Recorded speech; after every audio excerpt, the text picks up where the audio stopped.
بسم اللہ الرحمن الرحیم، الصلاۃ والسلام علیکم یا رسول اللہ۔ پروفیسر دین قادری ایڈوکیٹ آپ کے ساتھ موجود ہیں۔ اسٹوڈنٹس، آج ہم بات کریں گے، آپ نے مختلف حوالوں سے مختلف سوالات کیے، یعنی تھانے سے لے کر جب منصب پر، جب ہم پاکستانی پر ایف آئی آر ہوتی ہے وہاں سے لے کر عدالت کے مکمل معاملات کو مختصر جو ہے بیان کرنے کی کوشش کروں گا، کیونکہ آپ کے سوال سے مختصر سوالات ہیں، اس پہ بات کریں۔ اگر مجھے کوئی سوال ذہن میں رہتا ہے مجھے بتا دیجیے گا، ٹھیک ہے؟ تھوڑا سا آگے آ جائیں جی۔ اچھا، پہلے آپ نے پوچھا تھا ایف آئی آر کیا ہوتی ہے جی، what is the meaning of F I R? اس حوالے سے میں یہ عرض کرنا چاہتا ہوں کہ ایف آئی آر مین فرسٹ انفارمیشن رپورٹ، یعنی ابتدائی معلوماتی رپورٹ۔ اس میں آپ یاد رکھیں کہ کسی بھی غیر قانونی واقعہ، ہمارے معاشرے میں کوئی بھی غیر قانونی واقعہ ہو، اس حوالے سے پولیس کی طرف سے جو ابتدائی تحقیقاتی رپورٹ ہوتی ہے، یعنی کسی بھی کارروائی کی صورت میں پولیس کی طرف سے ابتدائی تحریری دستاویز کو ایف آئی آر کہا جاتا ہے۔ اس کے بعد پولیس انکوائری بھی کر سکتی ہے۔ یاد رکھیں ایف آئی آر عام طور پر 1 یا 2 صفحات پر مشتمل ہوتی ہے۔ ایک اور چیز، جیسے کہ آپ نے پوچھا تھا اصل ایف آئی آر کی پہچان، اس میں کچھ چیزیں ہوتی ہیں۔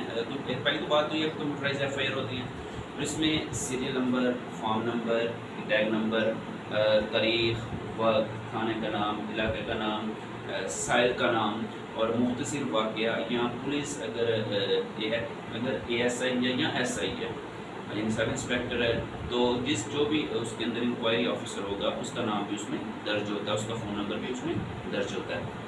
اس کے ساتھ ایف آئی آر کا مقصد آپ نے پوچھا تھا۔ ایف آئی آر کا مقصد بیسیکلی جو اس کا مقصد ہوتا ہے نا، تحقیقاتی اداروں کو حرکت میں لانا ہوتا ہے اس کا مقصد، اور اس حوالے سے 2013 MLD 674 کے مطابق اس کا مقصد تحقیقاتی ادارے کو حرکت میں لانا ہوتا ہے۔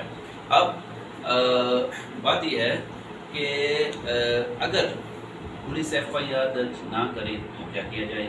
اس حوالے سے پولیس اگر ایف آئی آر درج نہ کرے تو ہمیں کیا کرنا پڑے گا؟ ہمیں 2013 MLD 674 کے مطابق اس کے اندراج کے لیے ضروری ہے کہ سب سے پہلے ہم متعلقہ تھانے میں درخواست دیں۔ اگر پولیس اپنا کام نہیں کرتی تو پھر کیا کرنا پڑے گا؟ جسٹس آف پیس سے 22A 22B سے رجوع کیا جا سکتا ہے۔ تو پھر جو ہے نا جج صاحب حکم کریں گے متعلقہ تھانے کو، اور وہ متعلقہ تھانہ ایف آئی آر درج کرے گا۔ اس کے بعد گرفتاری کے بعد پولیس کی ذمہ داری کیا ہے؟ یاد رہے 1988 PCR یا LJ 1458 کے مطابق جب کوئی بھی ملزم گرفتار ہو تو 24 گھنٹے کے اندر اس کو علاقہ مجسٹریٹ یعنی عدالت میں پیش کرنا لازم ہوتا ہے، اور جو متعلقہ آفیسر ہوگا وہ ملزم کے جرائم یا اس کے اوپر جو دفعات ہیں یا اس کے اوپر جو چارجز ہیں، الزامات ہیں، اس کے بارے میں عدالت کو مکمل آگاہ کرے گا۔ اور اس کا ایک مقصد یہ ہوتا ہے تاکہ ملزم کو بھی پتا ہو میرے اوپر کیا کیا چارجز ہیں، اور وہ اپنا دفاع بہتر انداز میں کر سکے اور عدالت بھی اپنی کارروائی بہتر انداز میں چلا سکے۔ اس کے ساتھ ابتدائی رپورٹ کی اہمیت کیا ہے؟ یاد رکھیں 1968 PCR LJ 309 کے مطابق جو پولیس کی ابتدائی رپورٹ ہوتی ہے وہ مقدمہ میں کبھی بھی بنیادی شہادت کے طور پر استعمال نہیں کی جا سکتی۔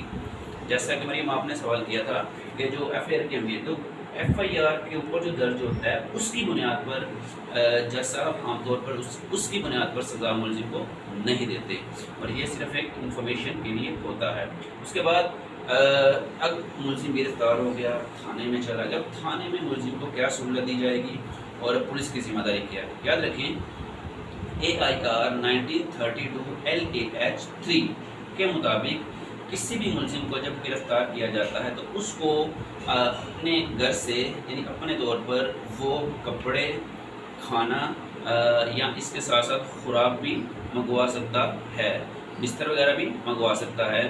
اور ہاں، اس میں ایک اہم بات، کئی دفعہ ایسا ہوتا ہے ہم تھانے میں جاتے ہیں پولیس ہمیں ملزم سے ملنے نہیں دیتی، جبکہ یہ پولیس غلط کر رہی ہوتی ہے۔ قانون کے مطابق جو ملزم ہوتا ہے وہ اپنے عزیز و اقارب یا وکلاء سے بھی مل سکتا ہے۔ اسی طرح اب ایک اور مسئلہ، جیسے کہ عمار صاحب پوچھ رہے تھے کہ اگر ایک ملزم غریب ہے، اس کے پاس پیسے نہیں ہے، تو عمار صاحب میں آپ کے لیے عرض کر رہا ہوں، اگر کوئی ملزم غریب ہے یا ضرورت مند ہے، اس کے پاس اپنے کیس کے پیسے نہیں ہیں، تو 1981 PCR LJ 470 کے مطابق حکومت اس بات کی پابند ہے کہ اگر کوئی شخص ضرورت مند ہے، قانونی اخراجات برداشت نہیں کر سکتا، تو حکومت اسے قانونی امداد فراہم کرے۔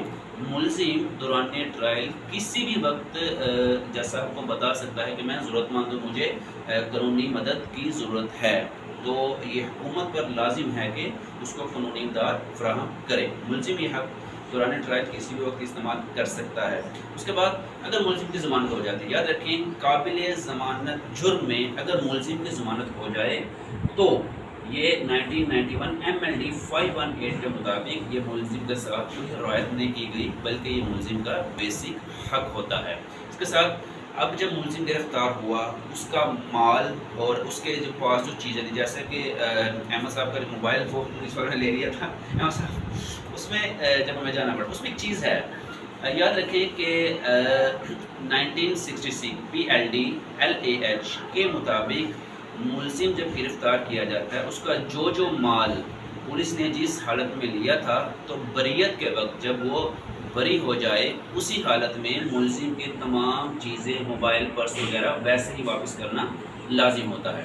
اب ایک اور چیز، ملزم اور مجرم میں، جیسے کہ ماما نے سوال کیا تھا ملزم اور مجرم میں کیا فرق ہے، وہ یہ کیا، اچھا ملزم، ہاں جی وہی بتا رہا ہوں۔ ملزم اور مجرم میں فرق یہ ہے کہ جب تک جرم ثابت نہ ہو جائے تو آپ ملزم ہیں، اور یاد رکھیں فوجداری قانون کا یہ سنہری اصول ہے، یعنی AIR 1957 SC 366 کے مطابق فوجداری قانون کا یہ سنہری اصول ہے، ہر شخص بے گناہ ہے جب تک کہ اسے عدالت کے ذریعے گناہگار ثابت نہ